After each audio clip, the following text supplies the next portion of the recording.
Now we'll begin the marketing conclave. To give you a bit of a background, research about this marketing conclave starts from 2 months back. The marketing club members research a lot about different brands, all the 4 companies, and we've come up with a common topic which engages all the 4 speakers. And as part of the conclave, we'll be having the marketing club members, Shashank Singh Tomar as a moderator. So he'll be going through on with the discussion. And we'll be showing you a few videos, and I'm sure it will be an interesting talk, and we'll have more interesting points to hear from the speakers. So let's begin with the conclave.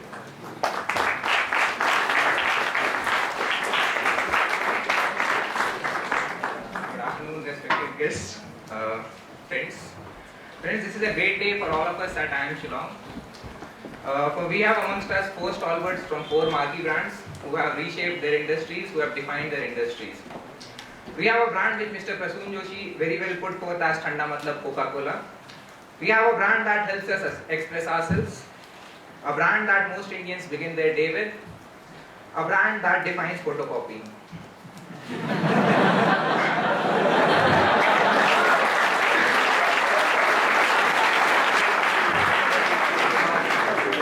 Now that we have all listened to them individually since the morning, it's time to listen to them together on a common theme.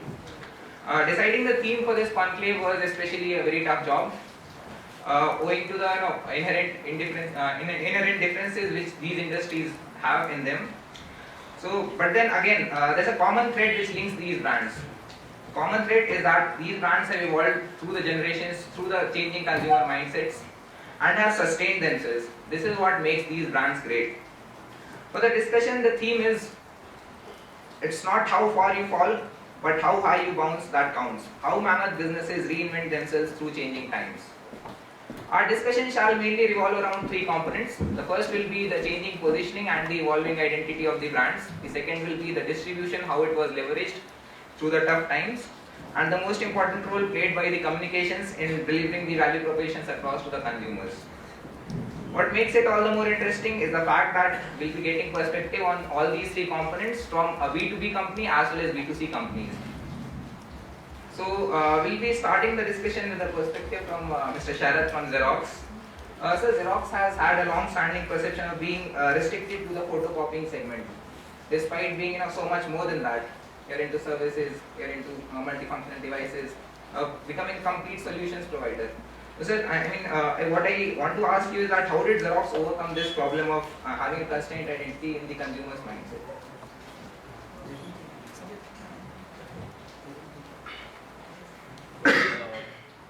So we had an informal session before the conclave where I did give you the perspective on the copying overwhelming umbrella for Xerox and how we have pervaded it in the other segments in the industry. Well, to answer your question, first of all, let me correct you here. We're not been able to 100% overcome that perception of copying sector, and it is synonymous. And I gave you a story of Farhan Akhtar and Hrithik Roshan's of the world who got sued because of copy as a boss being used in their movies. See, copying being a generic term for Xerox, and it can be seen both as an advantage to us from the branding perspective. I don't have to ask somebody to recall Xerox per se as a brand, it's envisaged. On the other hand, it becomes a disadvantage for me because if I'm going to an end customer or a corporate segment from a B2B domain perspective, the first thing which we struggle in is how to bring Xerox in the mental shortlist or the radar of that company's requirement. So what we've done is to overcome that copying perspective. One, the standalone copier is all over with Xerox now, and I've told you guys 2004, we stopped making standalone copiers to let know the world that it's not about copy that Xerox is known for. So what we did, to counter that copying segment, we started something called MFPs or the multifunctional printers. Okay? Now MFPs, they raise a different awareness level in the corporate segment that with one standalone device in their office, they can not only copy a document, but they can print, network, scan to email. So what happened, that copy paradigm changed to a spread out messaging of solution. So solution is the word that we are trying to use as a weapon and ammunition to change that synonym of copy with Xerox. To take the itinerary up, that solutions got converted to multifunction A3 devices, A4 devices, and mind you, these are all the requirements of industry today. Then what we did, we introduced something called services.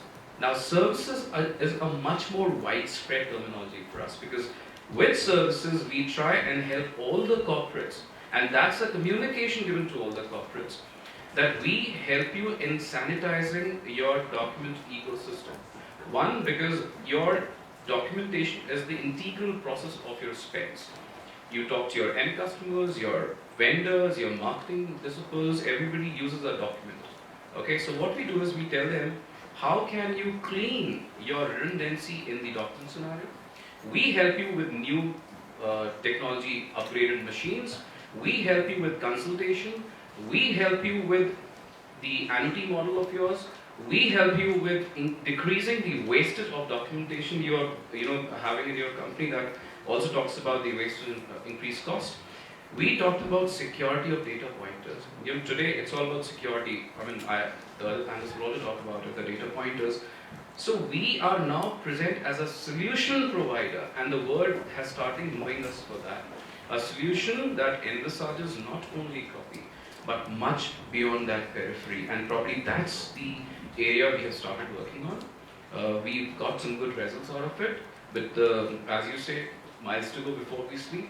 Xerox has to do a lot more on that, and we try to do it. Yeah, so as we heard that moving from copying to being a solutions provider, let's take a quick look at a video of how Xerox is making the world simpler.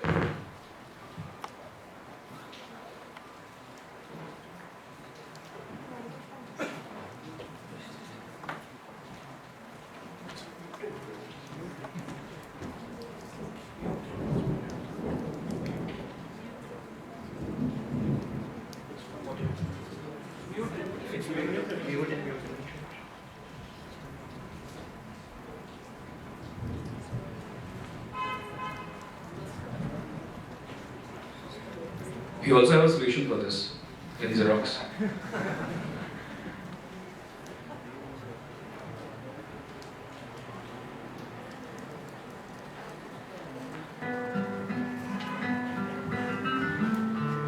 There's this idea called progress. It says that when technology advances, so does humanity. We started Xerox to help that along by making information easier to share. Only the more progress the world made, the more complicated it became. We thought, instead of just drowning in this ocean of data and technology, why not use it to make life simple again? So we find ways to channel it all into simple streams of data, so you can focus on only the information you need and share it seamlessly. When the boom in e-commerce led to a boom in e-fraud, we invented anti-counterfeit packaging to make sure that the medicine you ordered is the medicine you get. And when we noticed that natural disasters were soon followed by communications disasters, we created instant pop-up call centers to help bring calm and stability to where it's needed most. When you can help doctors virtually monitor all their patients at once and manage their treatment electronically, what you're really doing is helping people get better and stay better. When you install traffic cameras on school buses, you're not just giving the driver one less thing to worry about. You're keeping kids safe. When you create a technology that makes paying for public transportation effortless, you're actually reducing the number of cars on the road and making the air easier to breathe. We came up with these solutions for the same reason we started this company more than half a century ago, to make the world simpler, so you can focus on what really matters. These simple answers to complicated problems are our business. We call it real business, but most people, they just call it progress. Just to add on the last slide, which you see, 2008, just to have an upgrade to our earlier philosophy of copying, we changed our logo also. 2008 was a rebranding for us, so which removed our medieval thinking of Xerox copy to a new looking Xerox onward youth solution provider. So I think that also changed our outlook of changing the outlook for our end customers. So Sure. Now I'd like to redirect it towards Mr. Deepak Jolly from Coke. Sir, we have seen Coke evolve from being a thanda towards opening happiness and sharing happiness. We'd like to now, like if you would take us through the journey of Coke. Sure. Thank you. I think we touched upon a little bit about the and part, which I talked about in my presentation.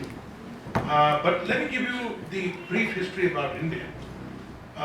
We returned back after a brief spell of 16 years, way back in 1993, was the Coke entry. And this year, we celebrate 20 years of Coke in India.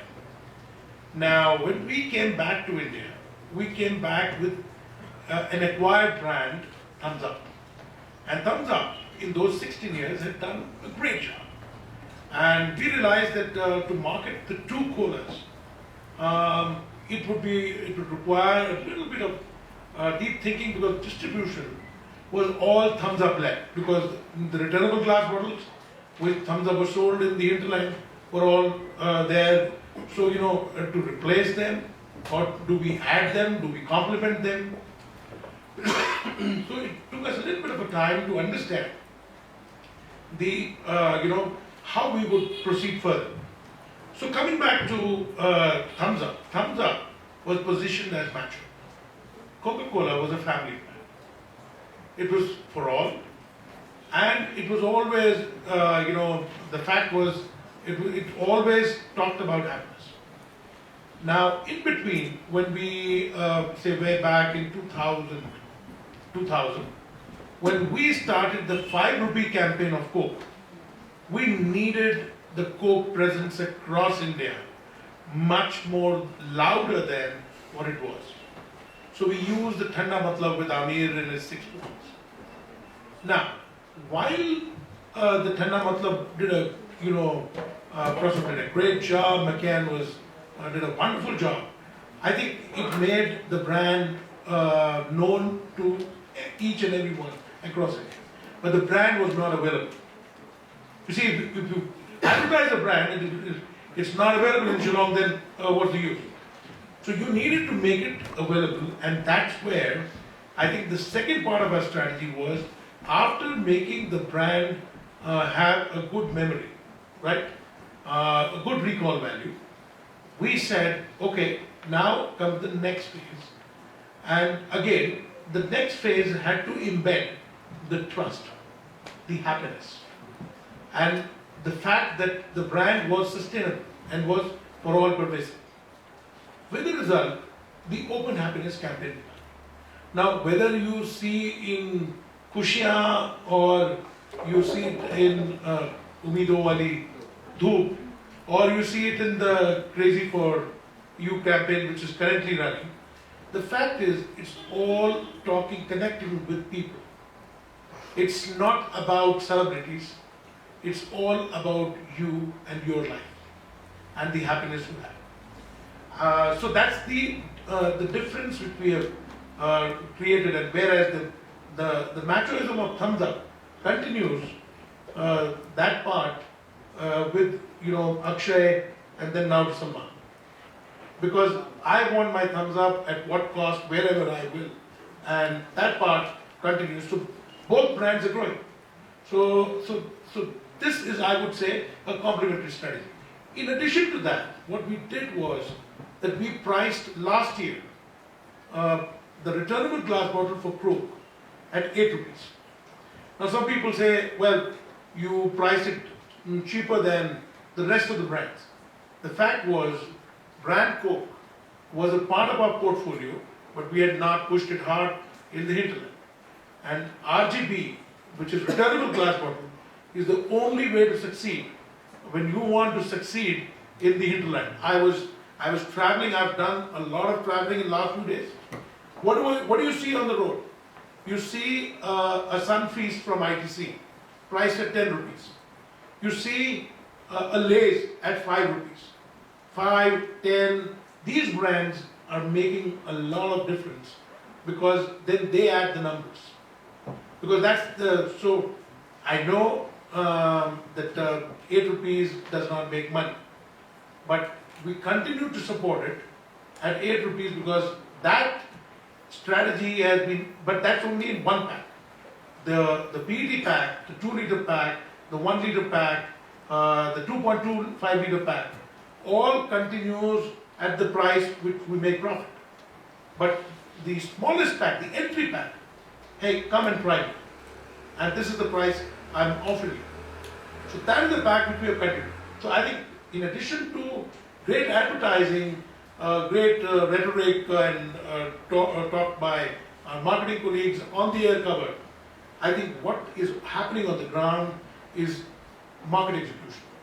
And what is important for us, because whenever I travel, I stop at several shops and what we call RED outlets. And these RED outlets are Right Execution Daily. Now, in a Right Execution Daily outlet, I must have all the brands stacked in the format which I want. I must have, so they must be visible. The brand must be provided chilled. So our recommended temperature of serving brand Coke is 4 degrees. However, it does not happen in the country because some people place it say early morning and want to save the electricity, or so all these things are being taught to the retailers, and that's the challenge which we were facing. So I'm glad to say today in the franchise, when I joined the company, brand Coke was not in my top 5 brands. Today, the #1 brand in the country is brand Sprite in the sparkling overall, including Pepsi, every brand Pepsi is #1. #2 brand is brand Thumbs Up, just after Sprite, followed by Pepsi, followed by Coke. And the way we are growing the brand, I'm sure the Right Execution Daily, we will be able to, one day make both Thumbs Up and Coke to be the largest brands in the country. So I think that's you have to do a complementary. You can't say this or that. As you're talking about the identity thing, then in case of Coke, what new can we expect in the future? I mean, will we be continuing with the happiness thing? Is it a sustained thing? No. You see, the brands have to talk and participate. So if you take my first 6 months of the year, you will see an air cover, right? From the air cover, you will see the signages, you will see the messages, you will see whether it's on a RED outlet or it is on a cooler. I sell 2 million outlets in India. And that's something we've come a long way, because we were selling, when I joined the company, we were selling only 1 million outlets. And the FMCG space, we got almost close to 7 to 8 million outlets. So a long way to go up there.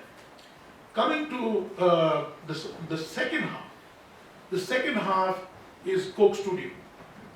How many of you have heard about Coke Studio? Everybody, okay. So listen to the YouTube song if you've not heard of A.R. Rahman. How many of you heard that? Okay. So that is the connection with young people with a very different mindset we are doing through Coke Studio. So Coke Studio will give us that interaction platform. The second most important part, Coke is all about celebration. If you travel from Turkey to Egypt, Egypt may be in huge crisis right now, but at Ramadan and Coke, it's one of the most talked about campaigns. I've just launched a Ramadan and Coke campaign in Bangladesh, just across. And I went and helped the bottler to correct the distribution in Bangladesh. And when we felt that we are across Bangladesh available, this year we first time gave the first air cover. The response is just phenomenal. So the second part of my year is festivals and Coke. And it will be Diwali, it will be, now I can't talk about my Diwali campaign now, but but I can tell you, I can assure you, when you feel, you'll remember the day I told you about the campaign. it will be an interactive campaign rather than we talking only to you. That is the difference, which is the surprise, or what is in store for us in future. And happiness will continue to be our global strategy of continuing with brand Coke. In the countries where we have brand Coke is very strong. You see, India has got only 14 per capita. In Mexico, we got 745. So my president of Coca-Cola company in Mexico was asked, so how will you grow? Now, you know what is an SKU, right? Now, you have already in brand Coke 51 SKUs in Mexico. That means anybody, any age, any strata of society thinks he can have a brand Coke. That is the 745 means 2.5 Cokes per day per person. I mean Coca-Cola brands. So that is something which is, the fact is, we will a long way. In India, when you look at overall soft drinks, what we have started doing is, we have started working on what we call non-alcoholic ready-to-drinks category. So when we do a market share, we do a sparkling market share. Now when I come to Northeast, I say, wow, my NA and my sparkling is 73%, but that doesn't make me happy. Because when I look at NARTD share, it's only 39% in the Northeast. So that means juice and water and other, bottle, anything which is ready to drink in a bottle. So I have to compete there, and I will be coming up with solutions as I go further. And that will be all the surprises. I have a question for you. You spoke about Yes. So, let's talk about the recent time when Conclave has already been involved by. We've seen a lot of male endorsements of Conclave. Yes.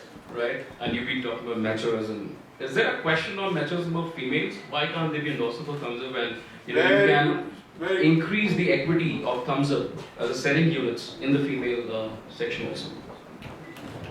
Great question. In fact, the last ad of Akshay Kumar,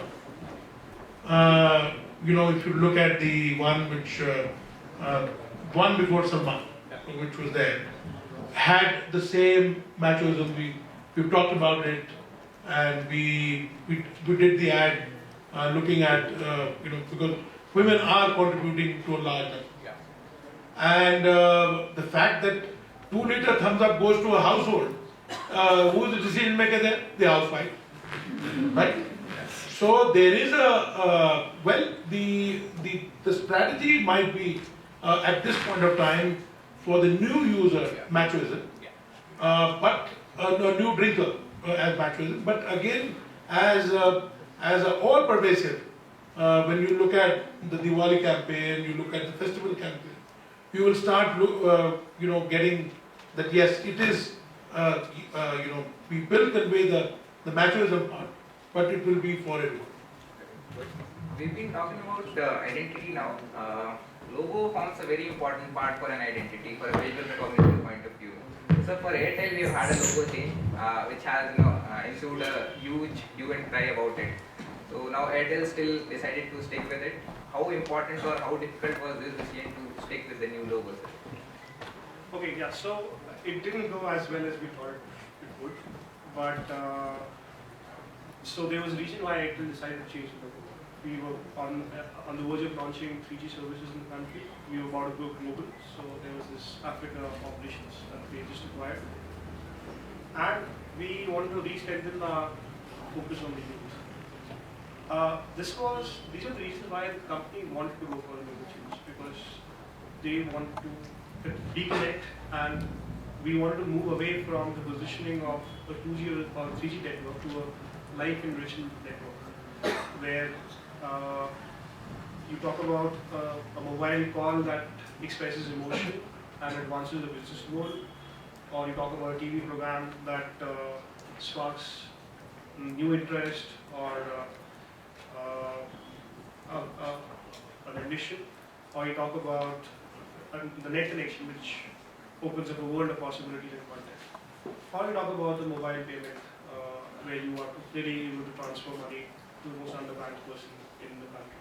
So there was a need that was felt to shift from just a 2G or 3G play to that of live enrichment network. Now this was the reason why we wanted to change the logo.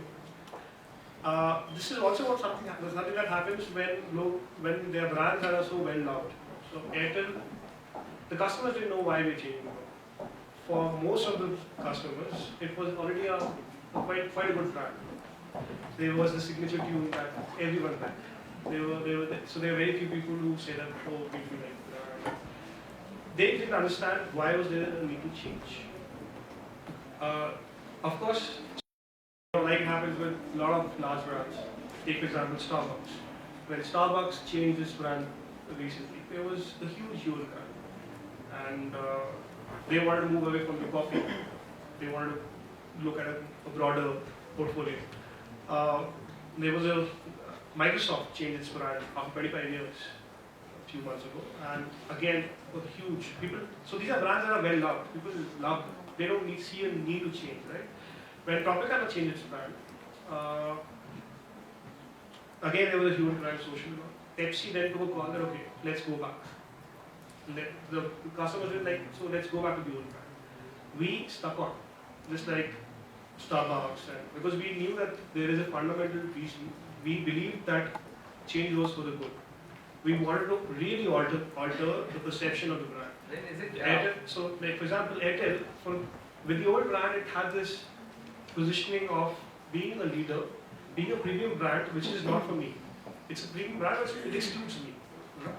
The new brand is much more youthful, it's fresh, and so it's something that we speak about quite a lot internally. And now that we carry out studies and we give our customers, we present them with both the brands, you'll be surprised that now everyone likes a new brand. They feel that it's less cluttered, it's swankier, it's cleaner. So change, when you love something so much, you don't want to change. It was, of course, it didn't go as well as we thought it would, but it's paid off. So now we are really able to reconnect with our prime segment, which is the youth. So we couldn't have done this with the old logo. Can I just add to what he said? No. You see, when the change is loud, and so loud for a global brand, the expectations are huge. So I can tell you, because I was a part of witnessing when that time I used to work for the competitors. And way back in 1995, Pepsi turned blue. So they had a huge, big conference in Gatwick Airport in London, where they announced the change with making a newspaper blue. A newspaper copy came out blue the next day. So obviously, if that was Daily Mirror, the Sun was another tabloid, and it went attacking Daily Mirror for becoming cheap in bending to the corporate ethics, etc. The corporate jet which took off was a Concorde, and it had turned blue. So people could not digest that change. So what I'm saying is, just to supplement what he's saying, but when it is very loud, the expectations are huge, and so you get very different kind of messages from the consumers. Whereas I'll give you another change, and people didn't even feel it. Most of you know about the brand Lay's. The Lay's chips was not known as Lay's. It was known as Ruffles. But what we did in Ruffles, we did at that time, I'm talking about 96, we called it Ruffle Lay's. And from Ruffle Lay's, it became just Lay's in a gap of 3 years. So when it is subtle, people don't feel that change. And that's the, yeah. Before we proceed further, let's take a look at Navy now.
We observe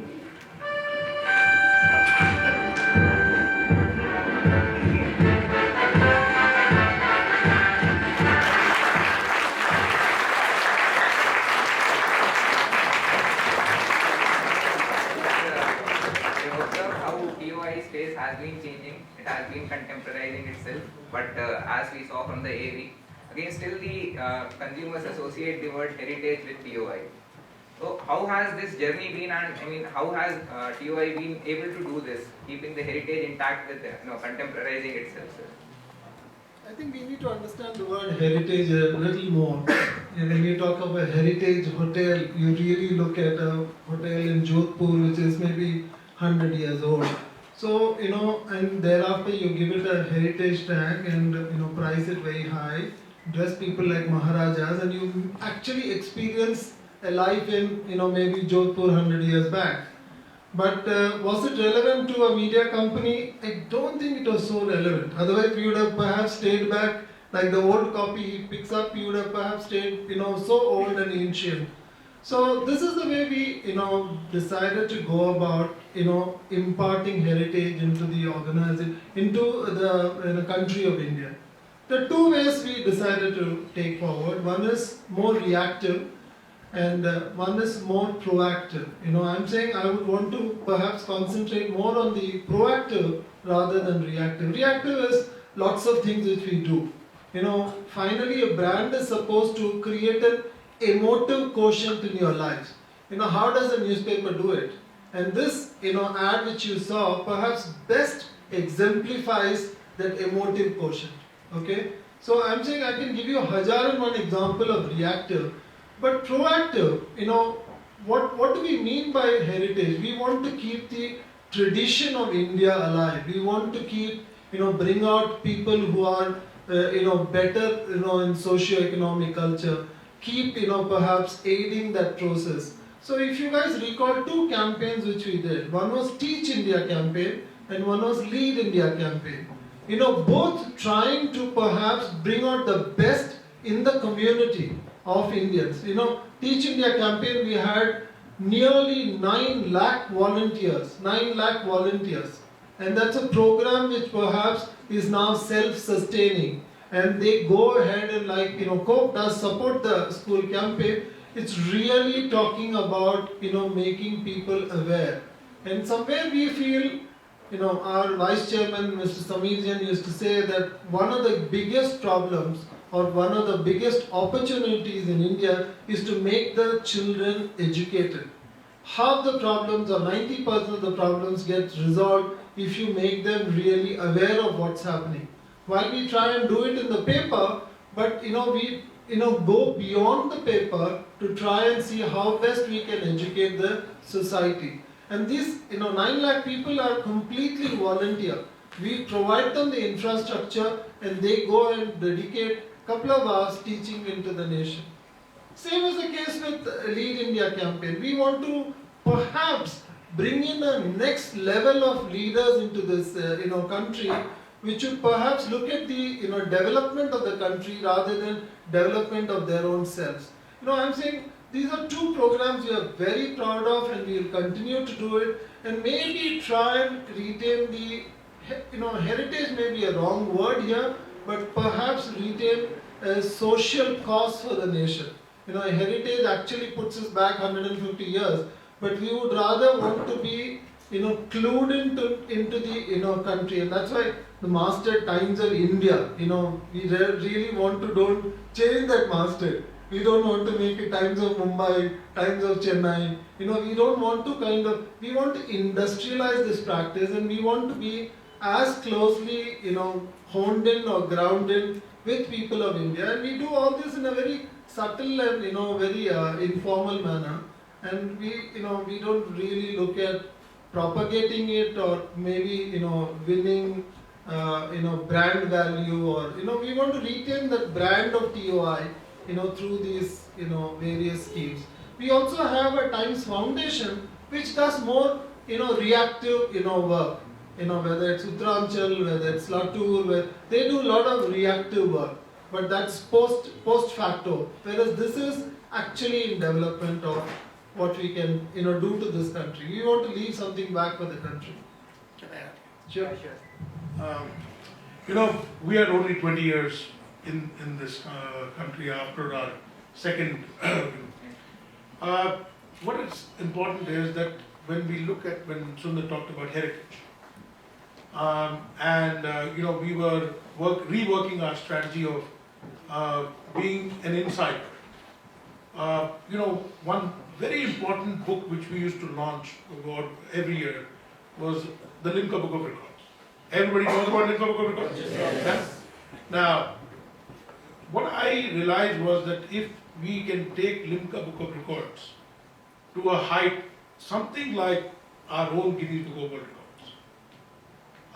and be a part of us, I can tell you that would be a great thing. So I started 8 years back.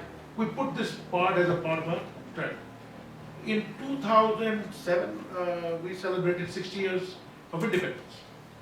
And CII wanted to do a big program in US about what is India. And so Tarun Das, who used to head Confederation of Indian Industries, he said, Deepak, US means you have to be there. So I said, but what is our relevance part? Because I've got a history which is like 16 years I was absent there. So then I thought about launching a tribute to 60 years of India, but launching a special book of Limca Book of Records to 60 Indians in last 60 years who made the difference. And what we did, we worked very hard to about on the Limca agency and us put together. We put a team together, selected 600 names, shortlisted it to 60 with the people like H.K. Dua, the Chief Justice. They finally put up the 60 names. And those 60 profiles were launched as a Limca Book of Records as a tribute to India. And that was done in New York. So, while I was only 12 years old or 14 years old in the country, but I could proudly talk about heritage. And that was one way to connect the heritage. And that's just to supplement this point. Just to take this a little further, we also do a social impact award. What do we do there? We just kind of pick up people who do good to society.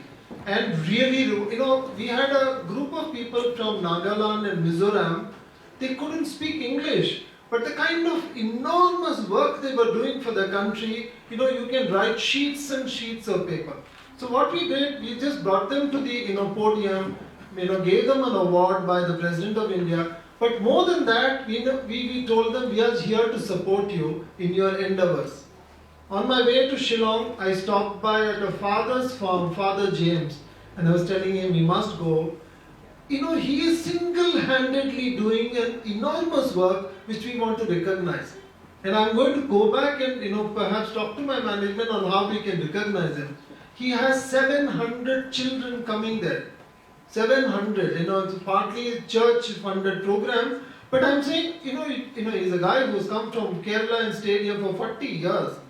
And he talks to them in Kazi and enormously good work. We want to recognize those people. While on the one hand we recognize Shah Rukh Khan for Filmfare, but we also want to perhaps recognize and do something back for the country and give them that kind of support which they require. So now that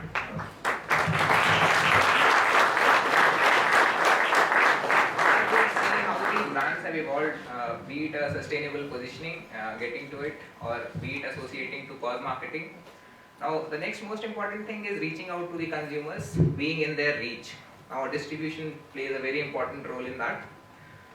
Let's listen to what Mr. Ajay Puri had to say about the future of digital marketing, digital in driving the distribution into rural areas. The clip from a CIA conference. See, DTH and digital is a lethal revolutionary combination. I think we've seen this revolution in the telecom environment.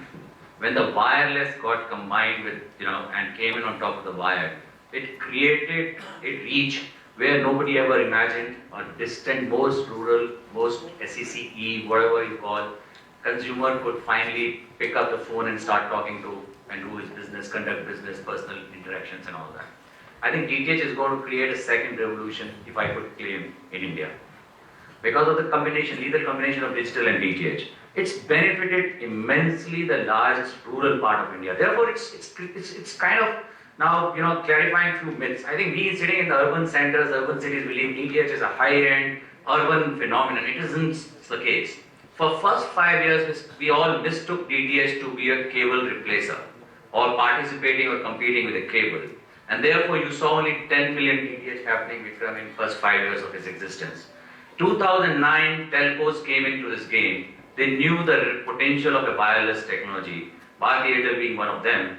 And in the next very year, we created another 10 million customers on the ground, 2/3 of that coming from rural India, hinterland, where cable never existed, content never reached. So, it started reaching to those who never found it, not because they didn't want it or they didn't like it, because they couldn't get it.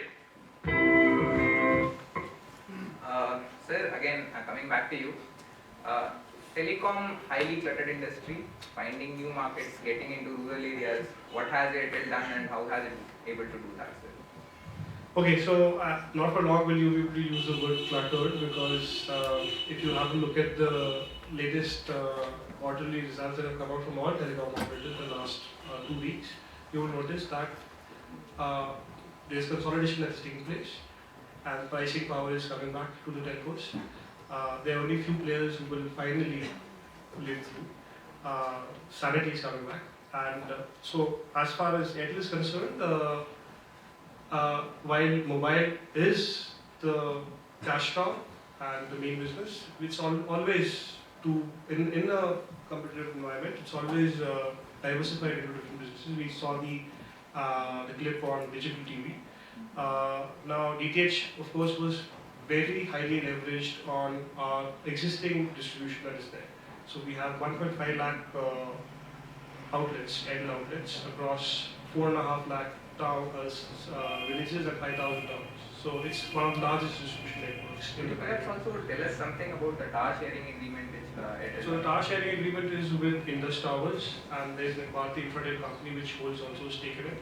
The Indus Towers initiative is a joint initiative by 3 large telcos. So there's a stake by us, the largest, by the Bharti Group. Then there's Vodafone also, which is invested in it, and the Aditya Birla Group.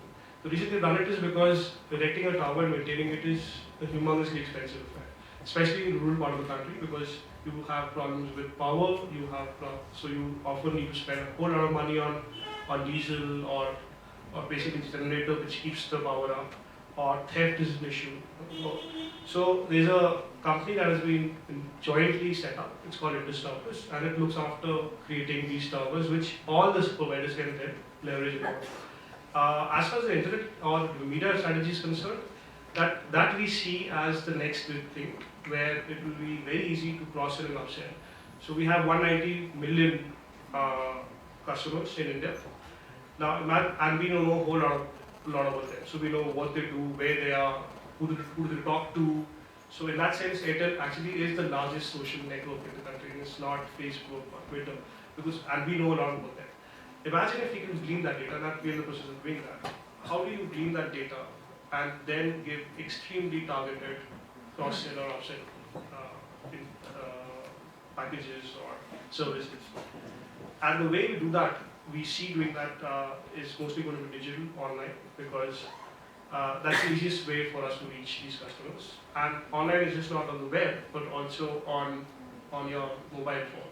So we have right now 25% of our base, 190 million customers, we have around 47 of them using web on the mobile phone.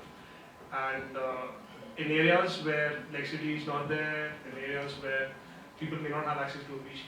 So even on the mobile, you can do cross-sell and upsell. So given the breadth of services, whether it's digital TV, it's fixed line services, it's Airtel Money, or it's our entire foray into the mobile arena, so whether it's M-education, or it's M-health, or from a monetization point of view, M-advertising. So these are all services, these are all diversification that we've done so that we don't rely too much on mobile. even though mobile is where the bulk of our revenues come from. But we essentially will leverage on our own base to cross-sell and upsell, and we see digital playing a big role. Sure.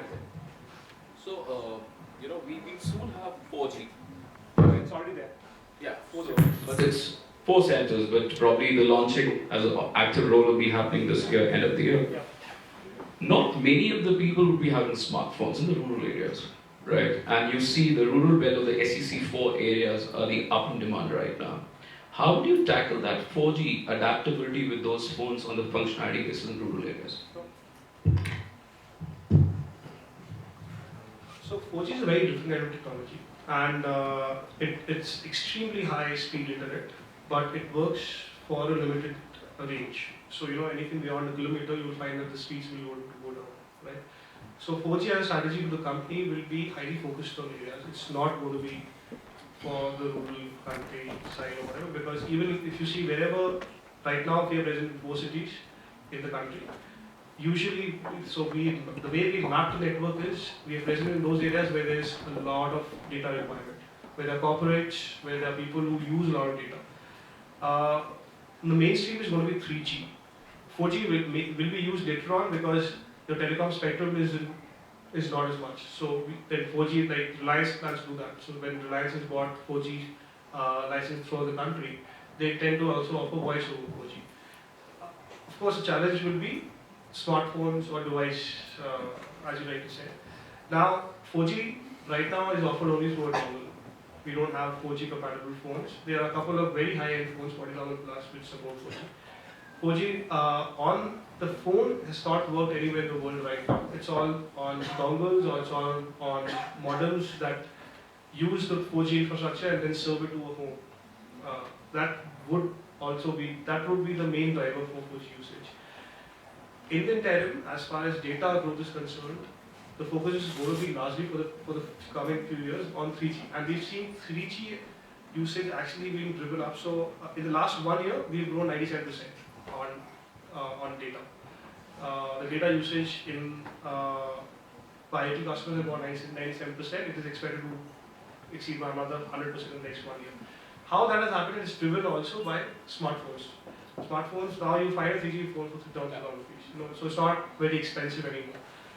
We often feel that the guys in the villages and all don't use but we see a lot of this usage actually happening from rural countryside. The problem, of course, is that 3G consumes a little more battery. So you find a lot of people, even if they are on 3G, they'll probably go on 2G because they want to save on battery. We will be coming up with a campaign which will talk about this in August, September.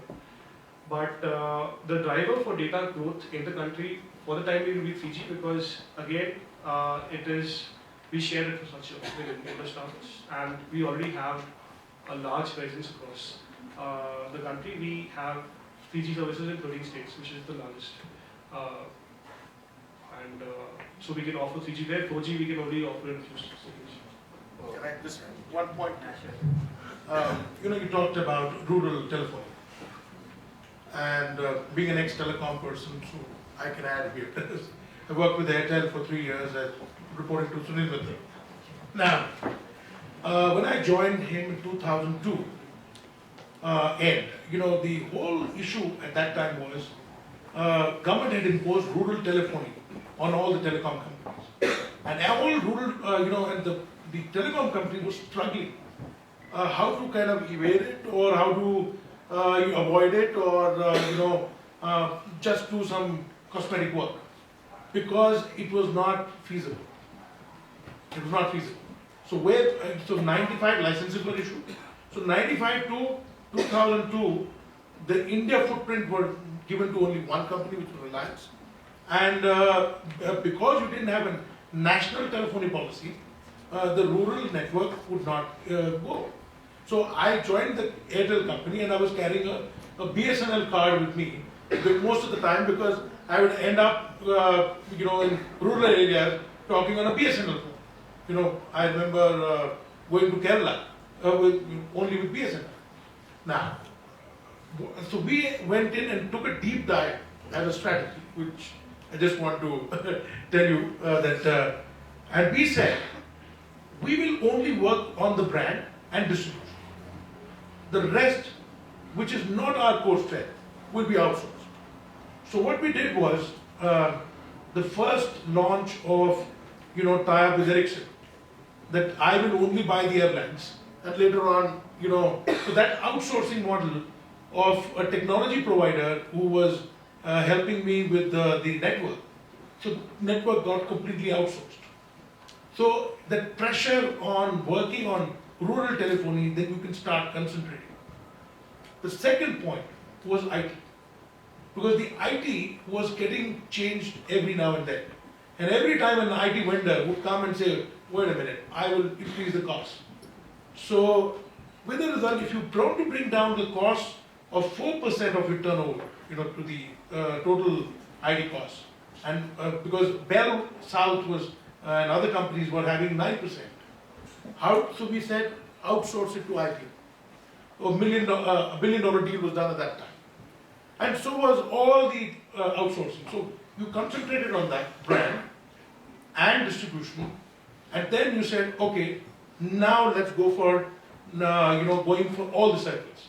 So I remember way back in 2003 and 4, we went aggressively. We came to Assam, Northeast, we had a launch. Sunil Mittal was not very comfortable launching in J&K. I took him to J&K. We launched it in Srinagar. When the first private company to launch in J&K. The first private company to launch in Bihar. Because we didn't know in a postpaid will you get the money or not. so then, I think these are the kind of, as the confidence increased, then you saw the footprint increasing because now Ericsson and Nokia were doing the network for you. And you were, so obviously the footprint became so big, and that's how Vodafone followed. And I'm proud to say that Airtel did the leading job, and nobody talks of BSNL now. And that's important. Yeah? We cover 87% of. Exactly. That's what I'm saying. So that's a case study of its own. Yeah. Right?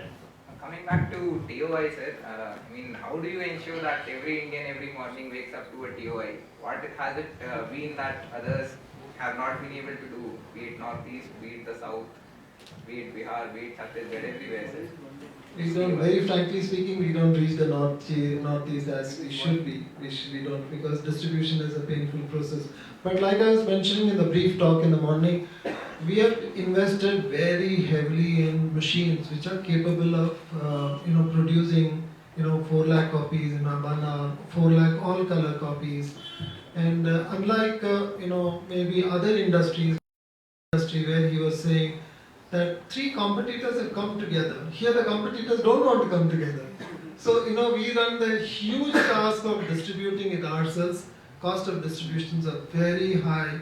So, in order to make it viable for us, what we have done is we have embarked on invested very heavily on a vendor development program. We take care of the 3 lakh vendor family we have.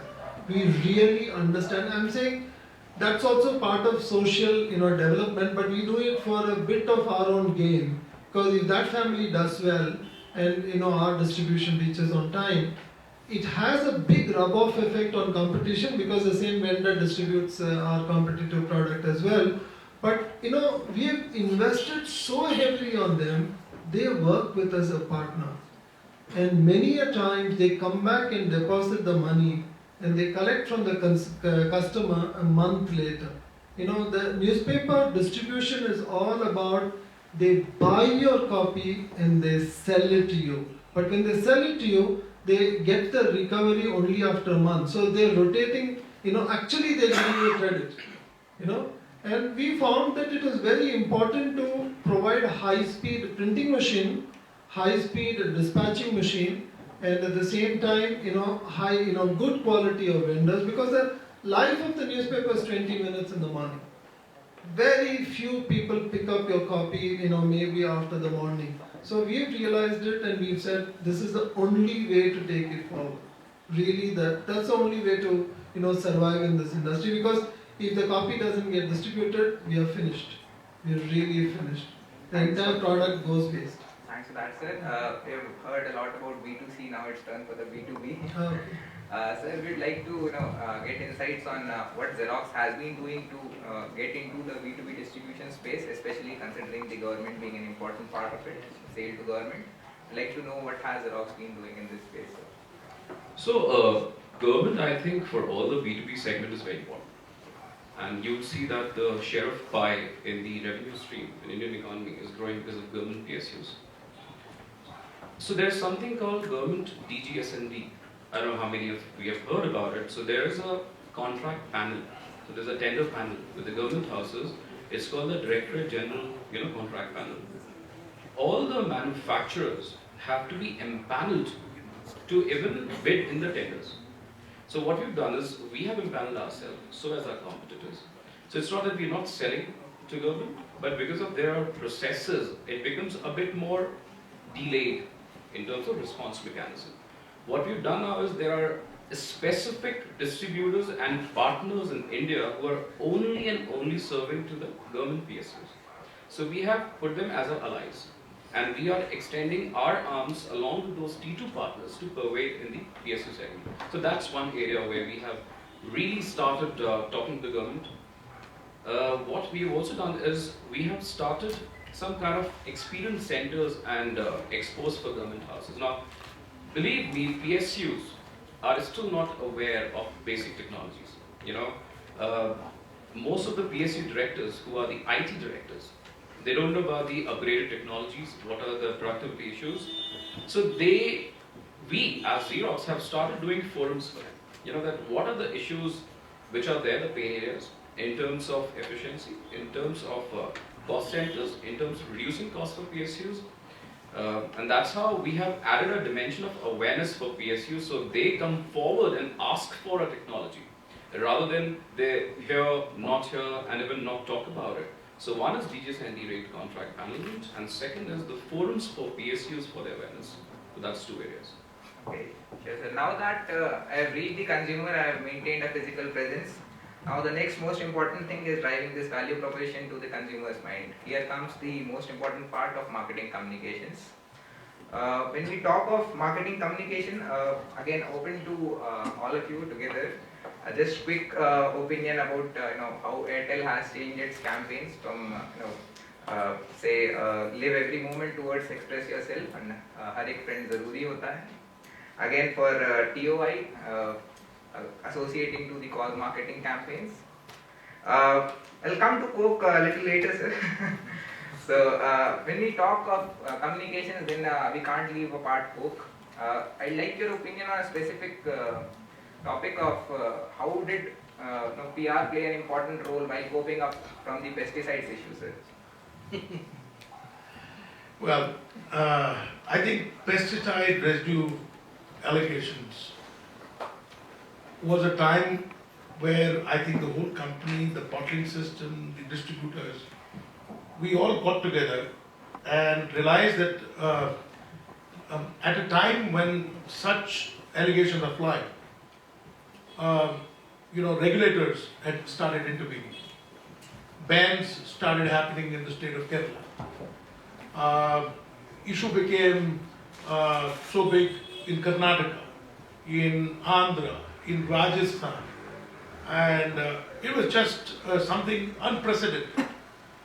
Probably very few FMCG companies would have gone through that, except I think when the retail space, Reliance started expanding and the Walmart, So we realized that we have to, at various levels, we have to start engaging. And I had shown a chart in the beginning, a stakeholder chart, where we talked about the most critical one at that time was government. Because government can, under public pressure, just go for something which is, take a step which they will never be able to take it back. And so the reassurance had to be done. Of course, consumer reassurance had to be done, and I will come to that a little later. So we involved, there was only one lab in the world which used to do pesticide residue testing, right? Now, that lab was the London government of UK lab, based in London. So we sent all the products on day one to them to get it third-party independently checked. And within 4 days, when all the samples were cleared, we brought back those scientists back to talk to a crowded press conference, almost this size room, where these scientists talked about that they tested the same product and they didn't find anything. Now, that was the first one, because the consumer confidence had to be pushed back, and number two, the government regulator, we had to go back and tell him the story about our products are perfectly safe. Now, from the consumer, in pesticide controversy way back in 2003, we had used Amir Khan as a gentleman who is a Bengali, and he takes a drink and says, it was not Amir Khan himself. We said Amir Khan's name would be involved in the communication, as opposed to he acting as somebody else as a communication center. Now, Saas Bhi Kabhi Bahu Thi, that was the secret. And there was a actress, Smriti Iran. So, who is our biggest buyer? The house buyer, right? So, we went to Smriti Iran and said, you will have to tell our quality story about Coke. Smriti Irani at one end, Amir Khan at the other. And who would be the face to the whole world? Last time, we made a mistake of putting company as the face. This time, we put bottlers as the face. Because ultimately, I only make the concentrate. I sell it to the bottlers. The bottlers do the distribution, make the sales, and they get the turnover, right? And they are all Indians. So it's nothing multinational about that over there. So ultimately, they were the face. They told the story. The Smriti Irani told the story, and Amir told the story to the consumers. And we opened the bottling plants to the public at large. And I put an SMS number and said, if you feel there is any quality issue, please visit the plant. Within 2 days, I had received 3.6 lakh SMS requests to go to the bottling plants. That was the interaction and engagement which was unprecedented. In terms of government, we had gone, I met in 2 months' time 17 chief ministers, because because the whole thing was getting political. So they would say no, but the opposition would say. The other cases we had to come back with a legal strategy and won the court case in Kerala. So legal, government, regulatory, consumer.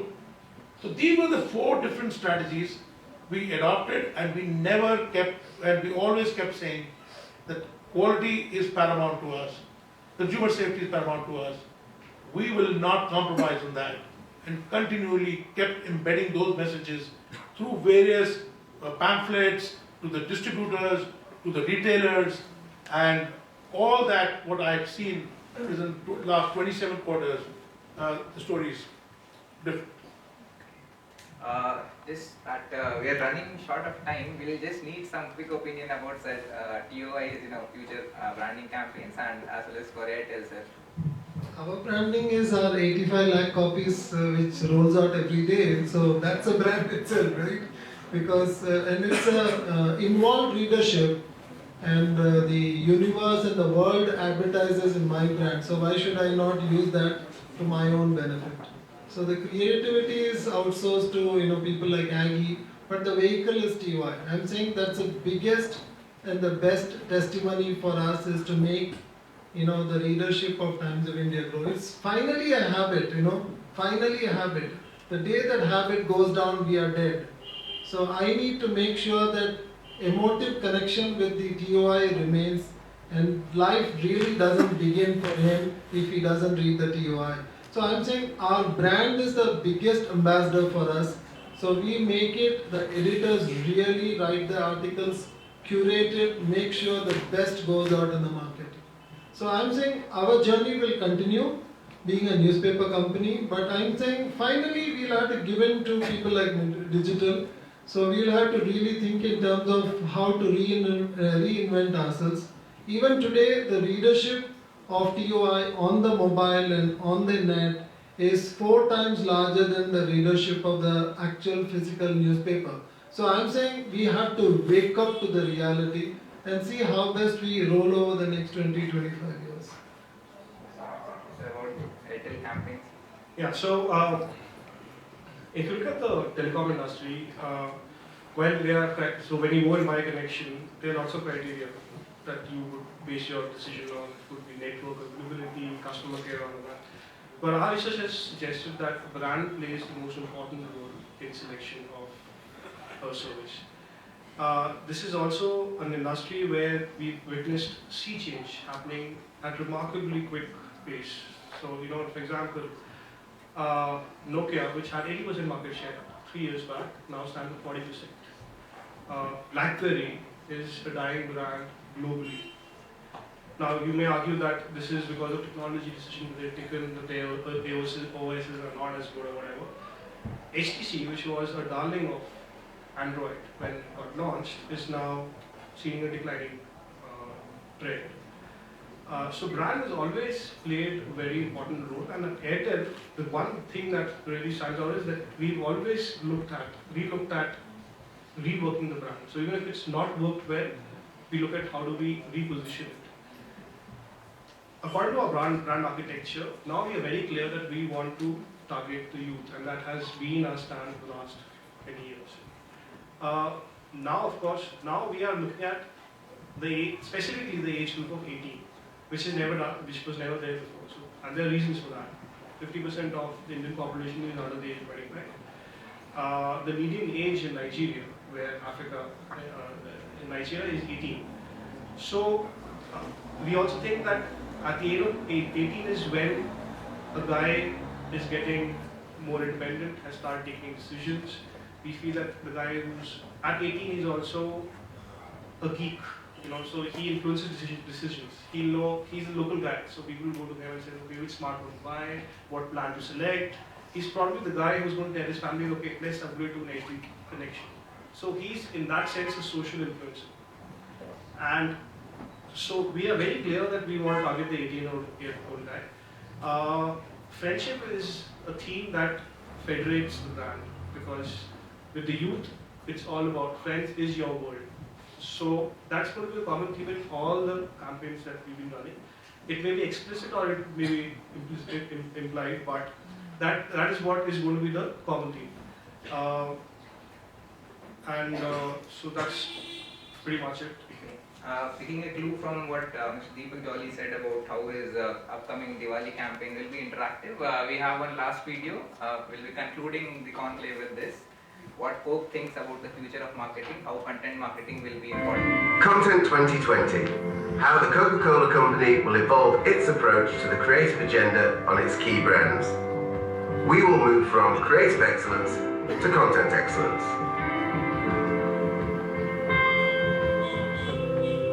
The purpose of content excellence is to create ideas so contagious they cannot be controlled. We call this liquid. And these ideas are so innately relevant to our business objectives, our brands and consumer interests, we call this linked. And through the stories we tell, we will provoke conversations and earn a disproportionate share of popular culture. The conversation model we have developed begins with brand stories. These brand stories create liquid and linked ideas. These liquid and linked ideas provoke conversations. Then we need to act and react to those conversations 365 days a year.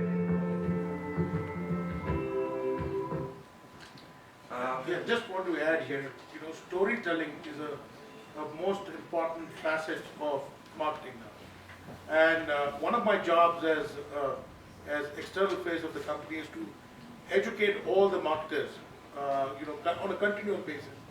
on the art of storytelling. And that's something which we continue to tell even the bottlers as well as the marketing. Okay, so we have heard from the panel. We have very less time, so if the audience has some questions, then we will have time for one or two. Because There are only two. the speakers have to. Okay, let that happen. Okay, just go ahead.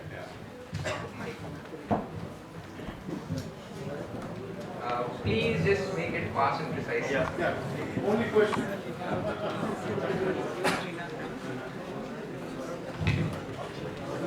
Hello sir, I'm Rahul Dua. It's specifically for soft drink industry. Like it's a general perception among the people that soft drinks are unhealthy. So is it a kind of growth inhibitor for the software industry? And if yes, how do you tackle that?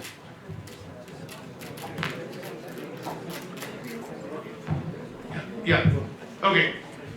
No, very good question, because the question always keeps coming about what is so unhealthy about it, and that's something we have to tackle all the time.